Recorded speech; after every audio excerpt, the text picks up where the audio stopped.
Welcome to this podcast, Holistic Creators, where we share our unique and universal stories about shaping the future for the 4 Ps: people, planet, purpose, and profit. My name is Swanette Kuntze. I'm a mental coach and your host of this show. My intention for this show is to inspire you on your path to a holistic future. So welcome. Welcome to my podcast, Holistic Creators. My name is Swanette and I'm your host. Today, my guest is Humaira Fagihi. She is a psychotherapist for 22 years. She is a licensed clinical social worker and has done a doctorate in psychology. Humaira has years of experience with developing and offering group programs for women. As a social worker and therapist, Humaira has helped women with all sorts of struggles, including intimidate, partner violence. Humaira is the founder of Power of the Self online coaching. Currently, she provides services as an empowerment coach only. In this role, Humaira serves women who have left a controlling, manipulative, or angry partner to transform their self-doubt into self-worth. So welcome to my show. Thank you, Swanette. It's such an honor to be here. Thank you for having me. Yeah, so I'm curious because at this moment, we see so much chaos in the life, in our world, everywhere. And I think it is really important that women come into their power and into their self-worth. So this is really an important work you're doing right now. And for all the women, let us understand a little bit how you came into helping women. So what has been your journey? Where did you start and what are you doing now? Yes, definitely. This is very important time to feel empowered inside, especially as a woman. Yes, very much so. And my work goes back to 22 years ago when I graduated from my master's program. My first job was at a community mental health clinic. And there I used to work with kids, teens mostly, and many of them in foster care. So I used to see their moms, their foster moms, grandparents, caregivers a lot. So I spent a lot of individual time, with the caregiver. And that's really when my work with women started. And also that was my introduction to women who have experienced a lot of physical violence in a relationship. And that's why a lot of kids were in foster home, because of the violence in the home. And so then on the side, I also had a private practice where I saw women only, women with depression, anxiety, those types of issues that they were facing. I was helping them there. But the most that I ever helped women was at my last job, where I was there for 9 years, and I just resigned from that job last year. And I used to work in a women's clinic where we provided, as a clinic, we provided both physical health services and mental health services. And my official title there was Women's Health Social Worker. So as the Women's Health Social Worker, my job, I had 2 roles. One was to provide mental health services, and the other was to link these clients, patients to resources. And this is where I got to really be with women only, as these were my only clients. The only population I worked with was women. And so that's how I ended up with a lot of experience working with women for the last 22 years. What have you seen during this time? So what were issues, on body level, but also on the mental level that, brought you to this, what you're doing now? Yes. So the ladies who came to our clinic, they had, of course, their physical health issues, most of them. And they also had a lot of mental health struggles that they were dealing with, such as anxiety, depression, PTSD diagnosis, and a lot of what grabbed my attention, by the way, because at the time we used to provide a lot of groups for the ladies there, and still do, and I'm sure they're still continuing that. And I provided a few groups myself. And the groups that I provided, by the way, they were not like somebody handed me a manual and said, here's a manual, do the group. I literally developed these groups, put them together myself based on the needs that I noticed in the clients that they were coming in. But one thing that really grabbed my attention is I used to do a lot of the first few years that I was there. A lot of initial assessments, those are like the 1-hour interview when you go in and you just, we gather some history, background and all that to see how we can help the client. And as I was doing these 1-hour interviews, I noticed that there was a lot of women who came in with unhealthy, toxic, abusive relationships in their background. And what really was shocking to me is that how is it that we don't have any groups for this particular issue, for intimate partner violence, for teaching the ladies about the difference between healthy and unhealthy relationships. And so that then at that point, I decided to get educated, specifically like get the certifications, get all the education that I need for intimate partner violence, domestic violence. And I started to offer the groups there in addition to other groups that I was providing. And again, like I said, every group that I provided was based on the needs that they came in. So, so when I resigned from my job last year, which was a very, very difficult decision, I loved working with these ladies. I mean, I literally cried several times when I resigned from my job. At the same time, I knew that this is what I want to do like full time. I want to serve women in this way because those groups were a small part of what I was doing. And I wanted to do this full time. And so what I have done is the highlights of those groups that I provided over there, I put them together into a 3-month program. And that's what I do right now to serve women who have experienced an angry or controlling or manipulative partner to transform their self-doubt into self-worth. Yeah. What makes you so passionate about this topic? Oh my goodness, because it's so prevalent. It's so prevalent. I mean, intimate partner violence especially, even though right now not all of my clients have experienced intimate partner violence, but in general, that is such a prevalent issue. And many times women who are in these situations, and including my younger self, we don't even know that this is a toxic situation or abusive situation. We don't even know. And we just keep going and we let things slide and let things slide. And things only get worse from there. And so I think because it's so prevalent, it makes it even more important for me to dedicate my career to this cause. So what I've heard from other people is that especially during this time of the pandemic, as people were kind of locked into their houses, Yes.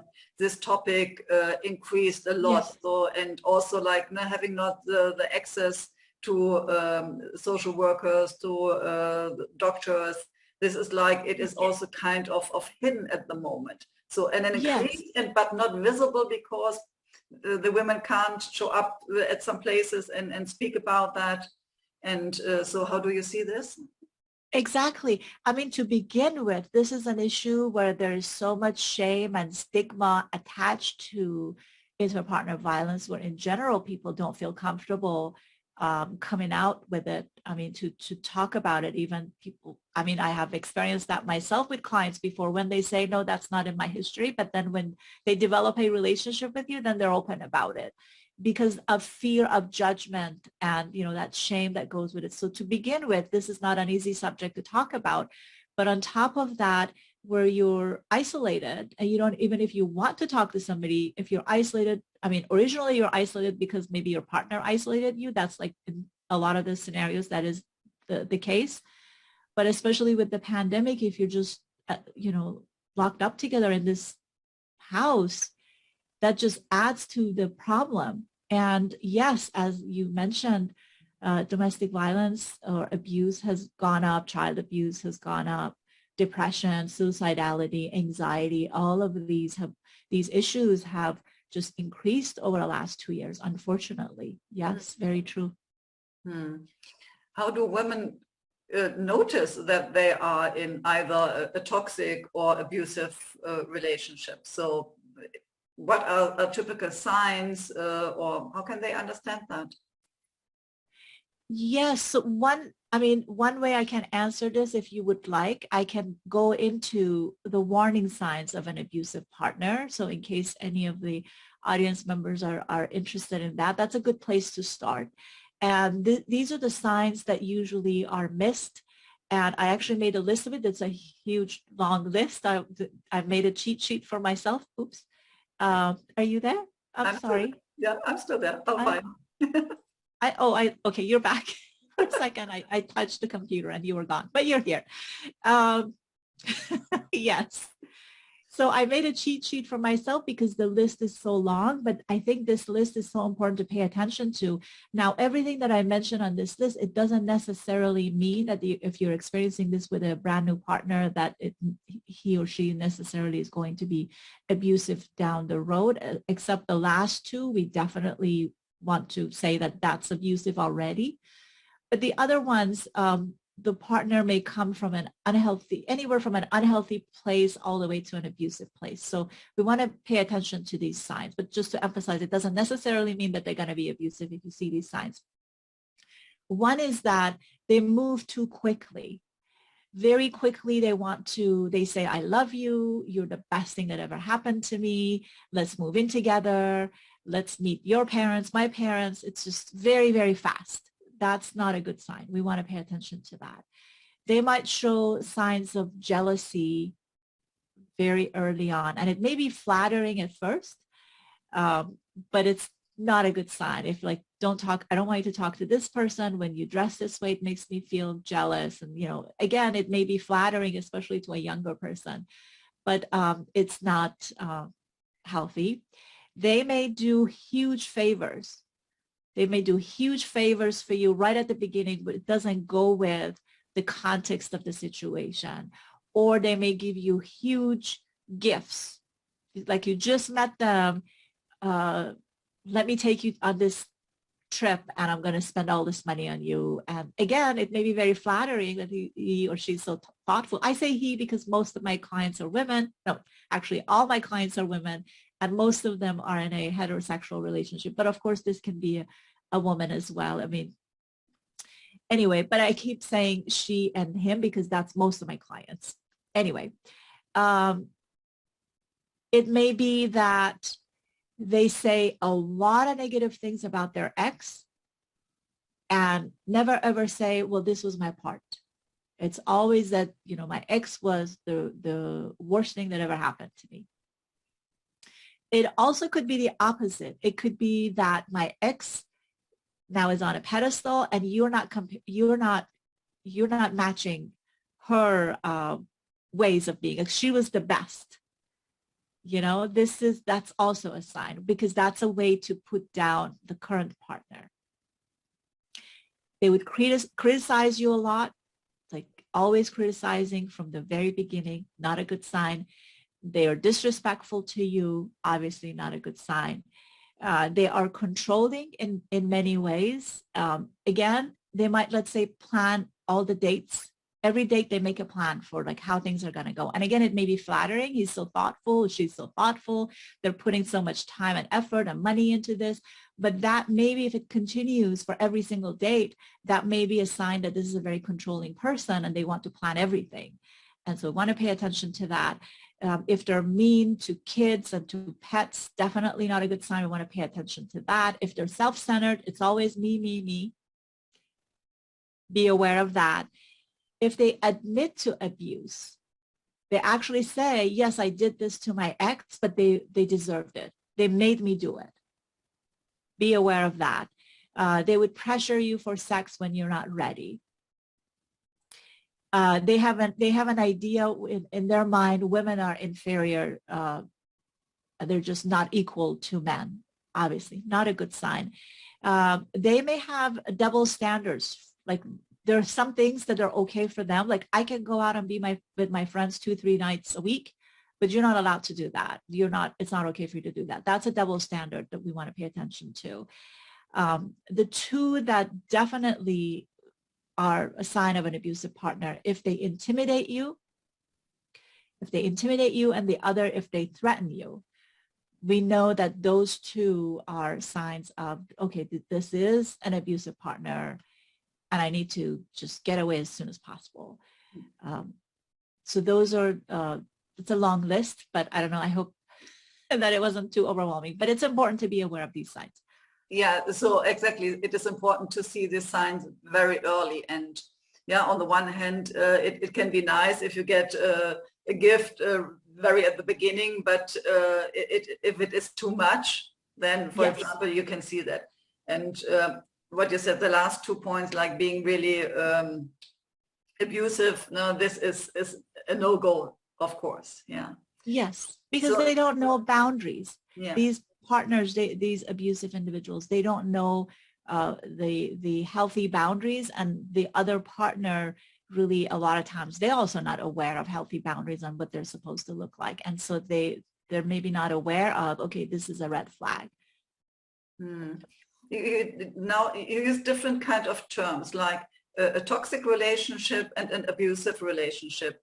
What Yes. is the difference between these both? Yeah, that's a great question. That's a great question. How I see relationships, in terms of, like, if we have an umbrella for unhealthy relationships, and we have, how I see it, like 3 items underneath the umbrella. One is that there's just not a good fit. There are 2 members of the couple where they're not mean or rude or disrespectful to each other. Just they have different goals, different values, different dreams. Maybe their personalities are way different. And so they recognize that, yes, we had some chemistry at the beginning, but now we're not seeing much in common. So, and it's becoming unhealthy because I'm not satisfied or fulfilled and you're not. And so that's where they are. Then the next one is toxic, where one or both members of the couple, they are maybe disrespectful to each other, mean to each other, physically or verbally, aggressive with each other on a regular basis. And it's definitely not a very healthy, not at all healthy situation. But the difference between that and an abusive relationship, and that's the 3rd item under this umbrella, is the abusive relationship. The difference is that there's that element of fear present under the abusive category. There's that element of fear, meaning one partner has more power than the other. And that partner is using a lot of fear and manipulation to control and have power over the other partner. So that's how it's different from a toxic relationship. That element of fear and control very much present in an abusive relationship. Mm-hmm. So this brings me to the next question. Are there characteristics in men, for example, in their behavior, that they are very controlling, very dominant, or whatever, that is typical for this kind of men that create toxic or even abusive relationships? Yes. So specifically with abusive relationships, I mean, a lot of the behaviors that we already mentioned under the warning signs, we definitely want to pay attention to those. So those are, the controlling behaviors. Like, for example, controlling would be, I don't want you to talk to your mom. You're too close to her and I don't like that. Or I don't want you to go out to dinner with your friends. I don't want you to go back to school. So, that best way I can answer your question is that there are different ways that abuse shows up, because when we say abuse and violence, immediately people think physical, which is definitely one form of abuse, physical violence, such as pushing, shoving, hitting, even like, let's say, interfering with their eating or sleeping. That leads to also a lot of physical health issues. So we have the physical abuse, and then there's also sexual abuse. There's also verbal, emotional, psychological abuse. There is also financial abuse. So the behavior, there's spying. If I were to, let's say, go into details about financial abuse, it can look like, I'm in charge of all the finances. You don't have a say. I decide all the things. Or it could be, you're not allowed to go back to work. It could be, you go to work, but your paycheck comes directly to me. Or I'm just going to give you this much of money for allowance for every week, and that's all you get. Don't even bother asking for more. That's your allowance. Make it work. Doesn't matter how little the allowance is, but you're supposed to make it work.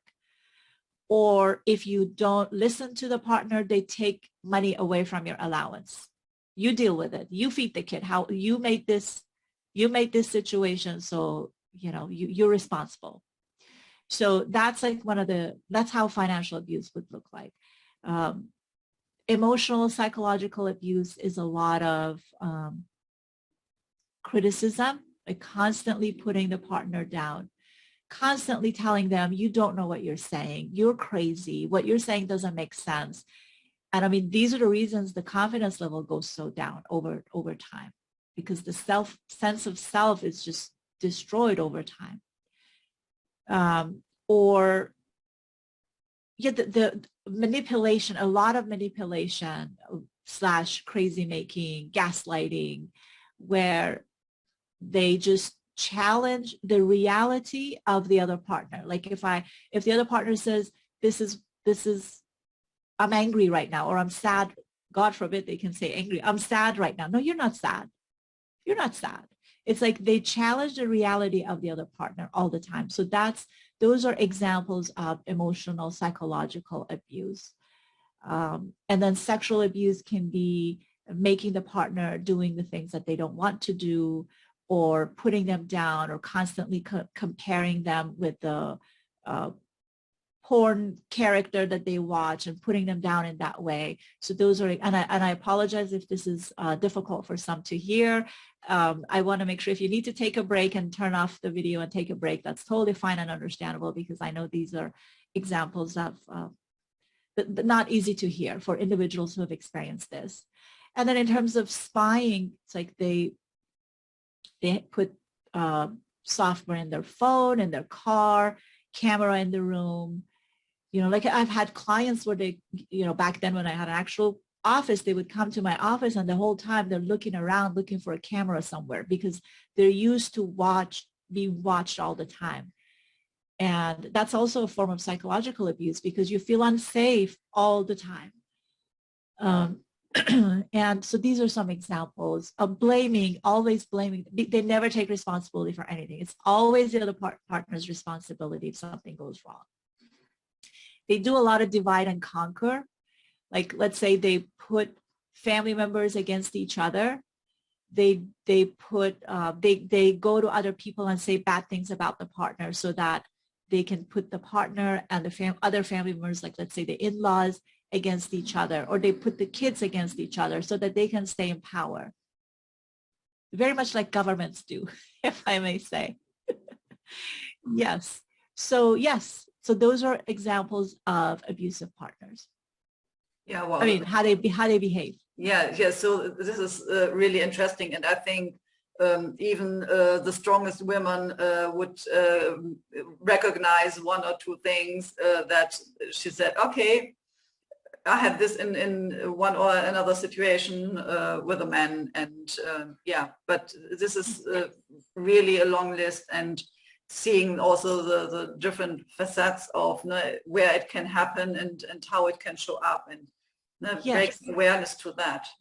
Yes, definitely. And I want to emphasize, many of my group members were in a relationship with a woman partner, and the same examples, they would bring in that. So, definitely there's violence and abuse going on in the LGBTQ community as well.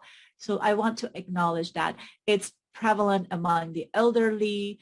It's in all the cultures, ethnicities, nations, it's everywhere. It's everywhere. Yeah. So every human can experience that, and yes, it is regardless of gender or religion or nationality. It's everywhere. So I would like to have a little look to the other side. So what is typical for women when they come into such a relationship? You already said that during the relationship, the self-worth is going down, but do they have any kind of mindset or behavior that makes them accessible for that?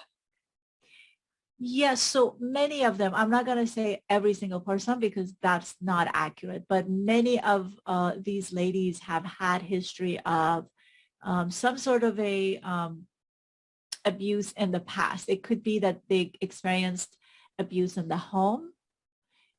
It could be that if they're in the military and they experience abuse in the military, maybe from a teacher when they were younger and the teacher really damaged their self-confidence.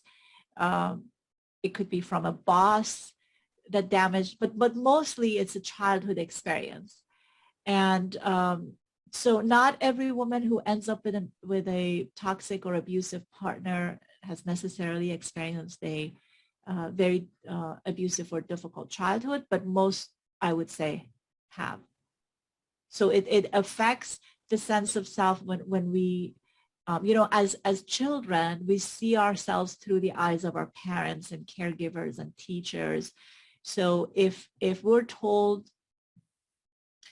that you're beautiful, you're smart, you're good, you're worthy, whether through the parents and caregivers, teachers' actions or by their words, they're communicating that to us. That's what we end up believing about ourselves.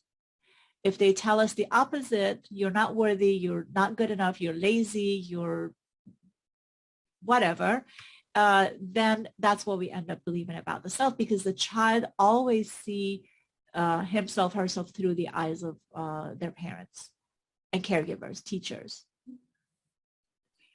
I hope that made sense. Yes? Absolutely, yeah. Yes, yes. So, and so it already starts with coming into this kind of relationship having a very low self-worth. For most, yeah. Yes, for most. And also, I would say there's also that lack of education in school. Like so many times when I have these groups with the ladies, we discuss like boundaries and we discuss these signs. And almost everyone says, I wish I knew this in high school, because like also among high schoolers, violence is very common. And I mean, part of it is just lack of education. And I wish that they would teach this stuff in high schools, which they don't, unfortunately. And that's the other problem, I think. People are just not educated. I wasn't educated on this, for sure. And I know that I went through my 20s and early 30s not recognizing a lot of these things that I'm talking about today. So that's a good part of it too, I would say. Okay. So if women are now in such a situation, are there any chances that they can come out of that? How can they change their situation? Perhaps split up with a partner or get support. So what are possibilities for women to change the situation? Yes, definitely. I mean, I would say safety is always number one. Safety should always be number one, because in some situations, not all situations, but in some, safety can be a problem and can be an issue. And it may be very hard to just say, I'm going to take off and leave. It's not possible. In fact, on my page, I have created on my Facebook page, not Facebook, Instagram, I have created a video, like a 10-minute video that I go into details as to all the reasons that women stay in a relationship, because people in a relationship that's abusive, because people on the outside, unfortunately, a lot of times, not always, they have a lot of judgments. Like, why don't you just get out? Well, it's not that simple. It's actually quite complicated for many, not for everyone, but for many, it's very complicated to just get out. And so so if it's safe and if it's possible to work toward getting out, even if I know I can't get out today, but I'm going to work on it. And maybe I have a plan to myself. I have made a goal to get out in 2 years, 3 years. If you can do that, that would be great.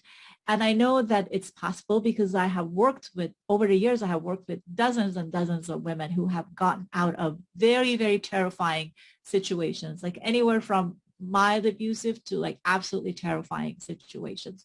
And they have gotten out. So it's definitely possible. And what's really important is to have the support system throughout this and afterwards. And I do understand that in an abusive relationship, many of the partners just would cut you off from the rest of the family because they want control over you. So everybody else is out of the picture. They might have even moved you out of state or out of the city to a different place. So for some, it's hard to actually have that support. but it's important to create that, even if it means like secretly to call the National Domestic Violence Hotline here in the US. We have that hotline, I'm sure everywhere in the world. I hope that there is such a service where people can call the hotline and they can also get connected with the services that are available to them locally. And so you can call them and ask for their support, their guidance. Usually, at least here in the US, these services, they provide shelter, they provide legal services, they make sure to guide you through the process because, again, for some, it's very difficult. So yes, to answer your question, it's very possible to get out. And most people do get out safely. Unfortunately, not the case for some, unfortunately. If they decide to leave, for some, unfortunately, it ends up being very tragic. I'm sure everybody has heard of cases where they say, I want to move out or I want to leave, and unfortunately, they end up being murdered. That's like the worst case scenario, and it does happen every once in a while, but most people are able to get out. So what is women holding them back to step out if they recognize now, okay, the relationship I'm in is toxic or even abusive? What is why I can't not? What is holding them into this relationship? Yes, and this is the part that's really important for all of us to be aware of, because I really want the ladies in these situations to practice self-compassion, because there's so much guilt and shame involved. Why did I stay? I should have known better. I should have left earlier. I mean, all these self-judgments, not to mention the judgment from society and family and community and all of that. So it's really important that we list all of this. And I don't know if I remember all of them, but I listed it in that video, the ones that I can remember right now. Money is number one, I think. Money, because especially when a partner is so controlling and they say you're not allowed to work, you have to depend on me 100% for finances. They do that usually on purpose because they know that way the person, the woman in this case, usually is dependent on them, so they can't go anywhere. So especially if you have little kids, it'll be very hard to just move out. You have little kids, you have no money, you have no savings, you have no maybe ability to earn money because he didn't let you to go back to school. And so that's like number one. The other may be that they're threatening you, that if you leave, I'm going to do this to you, I'm going to do this to your family, I'm going to do this to the kids. And so there are all those threats hanging over your head. The other is they have really destroyed your self-worth. If they have destroyed your self-worth and they've repeatedly told you directly or indirectly, there's nothing better out there for you, then it's really hard to imagine that, because you've been told this for years and years, sometimes decades. And so it's very hard to get out there. It may be that your immigration papers are not, let's say, valid or straight or whatever the case may be. So they hold that over your head. If you leave, I'm going to report you to immigration. I mean, that's definitely, I mean, I've seen that actually. Living in Los Angeles, we have a huge immigrant community, of course, here. So that's quite common out here. What else? It may be that you're staying for your kids because it's your understanding that kids have to be in the same home with their father or with the other partner, and you want to have a unit together, and that's your belief and you want to hold on to that. It may be that your religion is telling you you can't leave, that's not allowed, you have to make it work. These are some of the examples that I can think of right now. I know that I have a longer list on the video, but these are off the top of my head. Yeah, what I could also imagine is that these women have no vision, no perspective, where to go, what to do. Like there is nothing really pulling them out. Like if someone knows, okay, I'm in an abusive relationship, I want to leave, and creates a vision how she wants to live, how she, then it is, I think, more easy than having no perspective. So no place to go, no work, no friends outside of this relationship. So there is kind of no perspective. Yes, I mean, it's in the worst case scenario, that's very possible. I think for a lot of them, there was a point where, from my experience with my clients, there was a point that they knew this is not okay, but the fear is so intense that, you're not able to say this is not okay because of the fear. The fear is very real. The fear is very real in the worst case scenarios. And a lot of times, I want to emphasize, a lot of times the abusive partner does not even have to lift, how do I want to say this? They don't have to be physical in any way to create fear in their other partner. It's not always physical violence. I just want to emphasize that. The psychological violence is what's really, all of my clients who have experienced both physical and psychological, emotional, like every single one of them has said to me that the psychological, emotional was harder to deal with versus the physical. And I think research also shows the same, and there are a lot of studies on this, but I know from my own clients, yes, that psychological fear is like very, very real and intense for many of these situations. And again, my clients, not all of them have been in such an intense situation. A lot of them just come with a lot of self-doubt, not necessarily with this level of abuse. But it's important to raise awareness. And I thank you so much, by the way, Swanette, for allowing me to discuss this subject and providing this space, because this is such an important subject to talk about. Absolutely. Yeah. So you already said when women really need urgent help because it's about their safety. In the US, you have some numbers they can call.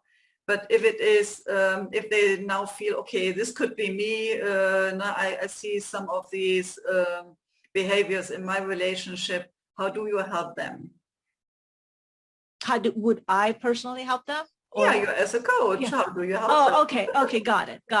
How do I help them? So in my case, most of the ladies, I would say almost all of them in my current program, they have already left a relationship.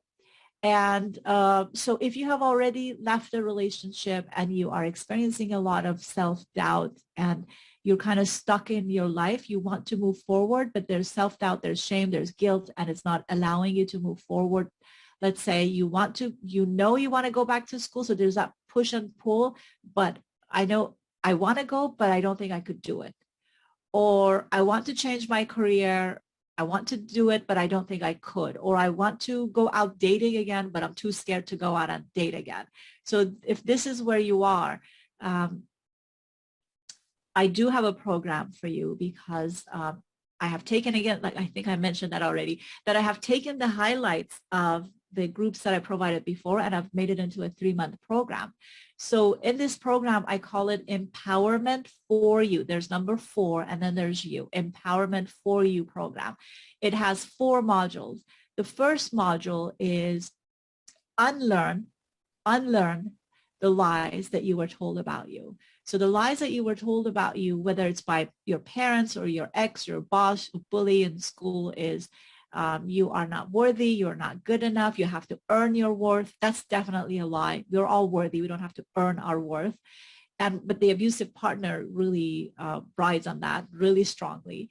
And so that's what we do during the first part, to identify these beliefs and to challenge them and to replace them with thoughts and beliefs that are accurate and helpful and balanced. So that's the first part. The second part is uncover the difference between healthy and unhealthy relationships. A lot of times, for example, when there's fear of getting out there dating again, is because what if I get myself into trouble again? That fear comes from not knowing the difference between healthy boundaries and unhealthy boundaries, healthy relationships and not healthy relationships. Or not knowing what are our rights in a relationship. We all have personal rights in a relationship that we don't know about. Nobody, like I was saying, nobody taught us these things in high school or college. And so we focus on that during the second part which is, again, uncover the difference between healthy and unhealthy relationships. The third part is untie yourself from shame and guilt and move towards self-compassion. Shame, as Brené Brown points out really clearly from her research, comes from, shame is a feeling experience, and it comes from the belief that, conscious or subconscious belief, that I am flawed, therefore I'm not worthy of love and belonging. That's the belief that leads to shame. So during this part of the module, we focus on what is shame, where does it come from, how does it look like, how does it feel in the body? We need to be aware of that. And what are the ways that we defend against it, thinking that we're making it go away, but in fact, without recognizing, we're making it bigger and stronger, and therefore we're more stuck. And so we go through those concepts, and also how to move towards self-compassion, because in any given moment, we're either in shame or we're in self-compassion. We cannot go and be in both at the same time. So we do some practices to make sure that as much as possible, we're not perfect and we're not looking for perfection, we're looking for progress, right? We're always progress over perfection. So what can I do? When can I catch myself if I'm in shame, and how do I go into self-compassion instead? And so that's the focus of module 3. Module 4 is the fourth U, upgrade your vision for your future. And this is where everybody comes up with a vision for their future. And then we have exercises in the group that we do to help you identify thoughts, feelings, and behaviors that go with that vision. So as much as possible, you want to experience the same thoughts, feelings, and behaviors to move toward that vision. And we have, plenty of exercises for that. And also the group is on Sundays, every Wednesday in a private Facebook group, which is only for my clients. In that group, I check in with everyone. I go in live and I check in with everyone. How are you doing? How are you doing with your commitments? Because at the end of each session, everybody comes up with their own commitment. I don't tell people this is your assignment. That's not it. Everybody, based on what you learned that day, you come up with a commitment, something you want to work on. That's on Sundays. And so on Wednesday, I come on live in that group. I would ask you, how's your commitment going? What are your wins? What are your barriers? What's happening? So I check in with people to provide support for them if they need me between sessions.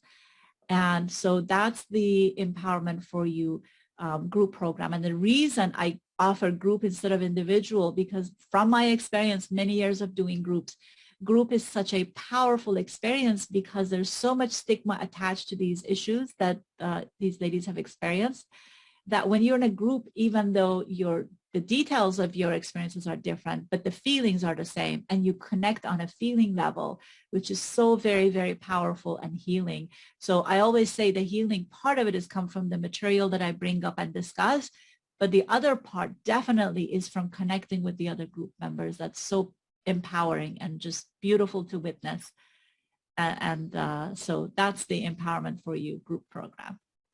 Wow, this sounds so amazing. And so can you give us, of course, anonymous, one example of a woman that came into your program, how she was before, and when she came out, what was her status, her vision? Like, can you give us an example?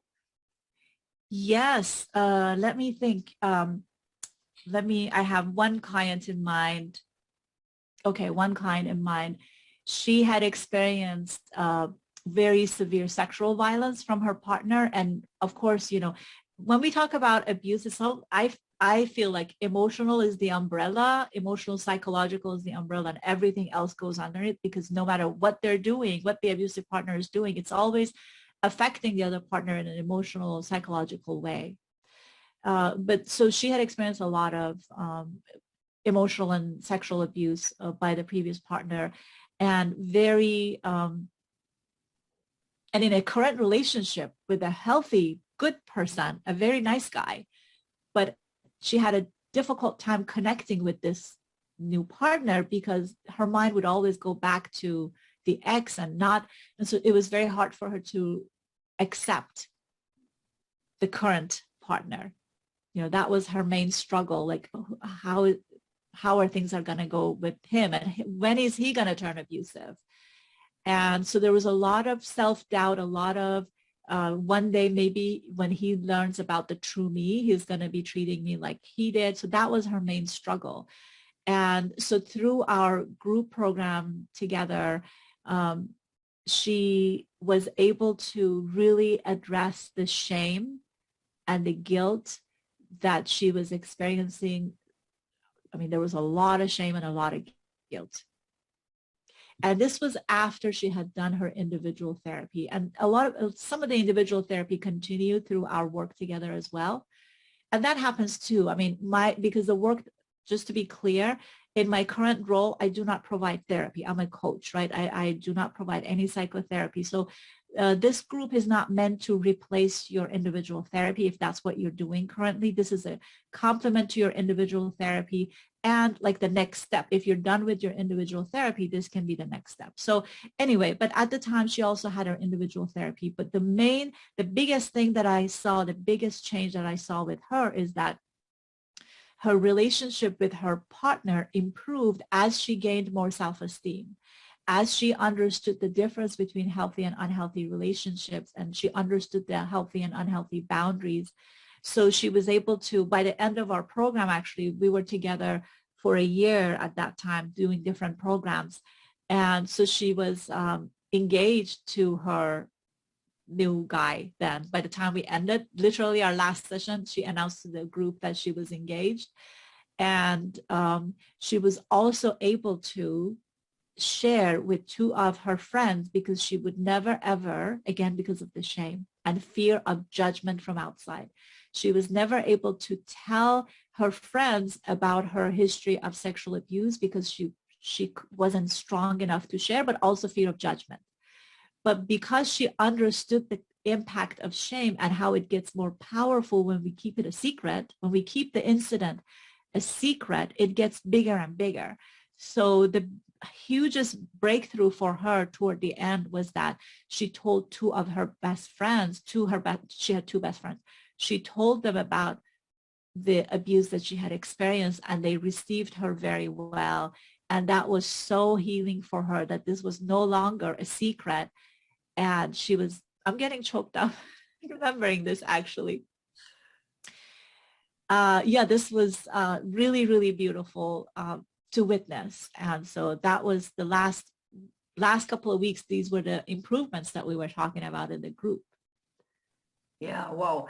I'm sure that a lot of women also get this feeling of, seeing this woman in front of them, changing so much, being so brave, speaking out, coming into her power, now being engaged.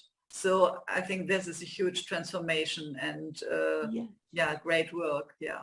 Yes, thank you. You reminded me to say this. The group members inspire each other all the time. They inspire each other. Every time one of them takes a step forward, she's inspiring the other group members. And so it's a nice ripple effect that I've witnessed for many years. And it's just so rewarding to be a part of their journey. Yeah, wow. So if people or women are now interested in connecting to you, you said they can find you on Facebook, Instagram. So can you share a little bit, where can they reach out to you? Yes, thank you. I'm not on Facebook. We only have a private group for my clients on Facebook. So you will not be able to find me on Facebook, but I am on Instagram almost every day. I'm on the story side almost every day. And it's if you just search Power to the Self on Instagram, Power to the Self. And my website is powertotheself.com. That's my website. And usually 2 to 3 times a month, I offer a free masterclass. It is called Say No Without Guilt. Say No Without Guilt.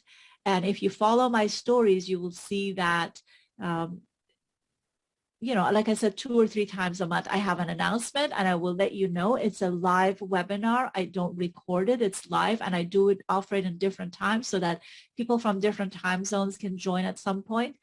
So if you'd like to come to that free masterclass, feel free to just go ahead and DM me or just look for it on the story. It's a really powerful masterclass, if I may say so myself, again, because if you have been in a toxic and or abusive relationship, it's very difficult to say no. There's a lot of guilt that comes with that.